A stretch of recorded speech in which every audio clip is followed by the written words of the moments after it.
Hello, everybody. Welcome to our Module 2.2 Community Framework Plan. This is Group 4, and the site that we chose for our project is site number 2. This was based on some of the unique conditions and proximity to amenities and benefits that this site has. So some of the factors we consider were geometry of the site, proximity to amenities and green spaces, as well as distance from 6th Street Bridge, and its walkability and access to public transportation. In this slide, we're showing the zoning in our site. So our site is highlighted in purple. Yellow is highlighting the industrial area. Pink is commercial, green spaces, and then the white highlighting the residential gated community. Blue river, and then site access is highlighted on the purple lines. We have a couple of studios in the industrial area. We have also a couple of convenience stores, which is highlighted both in the plan diagram and in the perspective diagram. In this slide, it shows a couple of views from our specific selected sites. This slide shows the site plan line drawing for our group. So this diagram displays our transit and transportation, which you can see right here in the yellow. That is where the main roads are located. The red shows the nearby highway. The green is our current site. So you can see how the main roads are very strictly connected to the green. And right here by the lines is where the nearby metro station is located. As you can see, our site is very closely around all the main streets, where it's very accessible by mostly by car. It's not a very friendly place for railroads, but it's still there for the residents to go through. Over here, you can see where the residents are able to walk around. So the red arrows display where people are able to freely walk, so both residents and the people who live outside the site. The blue shows where it's strictly only residents who are able to walk around. It's more of a private area, and it's just for the area. That's where you could find, like the parking, the backyards of the area. Right here are the proposed green spaces. So the area is not very friendly with green space. The nearby green space is about half a mile away where parks are located. But hopefully later in the future of this proposed site is where green spaces can be applied. But on the site, it is possible to add green spaces on our specific site due to the amount of space that we have available. Hello, everybody. My name is Ernie, and I'm going to be going over the daily amenities diagram.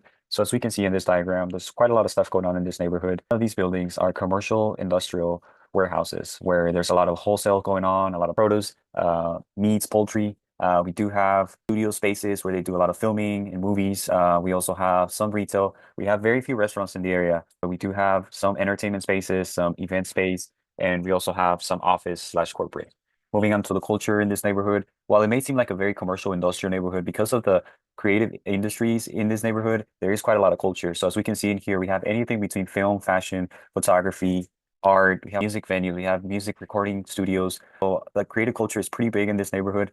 We also have some special event spaces where they do concerts, weddings.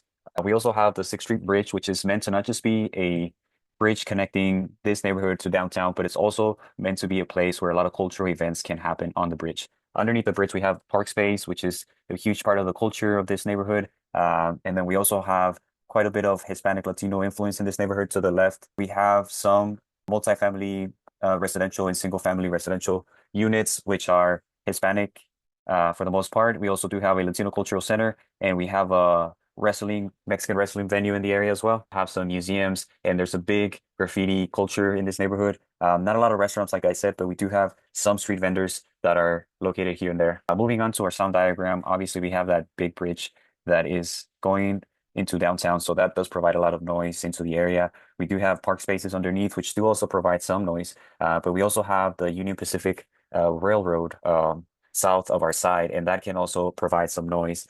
West of our side, we also have the 4th Street Bridge, which is a smaller bridge, but it still adds noise to our side.